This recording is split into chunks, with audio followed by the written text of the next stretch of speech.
Tuan-tuan, macam mana kalau kita nak beli rumah? Rumah tu dah lama tak ada orang duduk. Okey, yang pertama kalau cara nak beli rumah yang rumah tu dah lama kena tinggal. Yang pertama kena bagi tok rumah.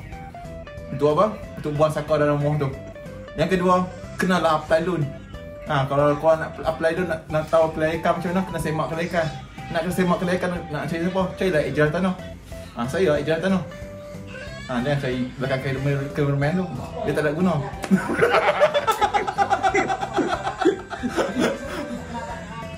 Kalau nak semak kelayakan macam mana kan? Okey, untuk orang yang kerja kerajaan senang, saya berikan 1 bulan payslip. Kalau contoh orang kerja swasta, bagi payslip 6 bulan, insyaAllah saya dapat detect. Yang mana tak bekerja, jangan apply. Yang mana confirm tak dapat. Yang mana yang berniaga, saya perlu SSM. Itu saja. Oh, macam tu tuan. Kalau nak tambah mini macam mana tuan? Nak tambah bini senang. Yang pertama, kena ada bini dulu. Yang kedua, kena cari bini kedua dan kahwin kat danau. Okey, Jangan tanya saya sebab saya pun tak ada bini lagi. Macam mana saya jawab soalan tu? Saya rasa soalan tu tak bagus untuk saya. Seolah-olah soalan tu menghina ataupun menyindir saya.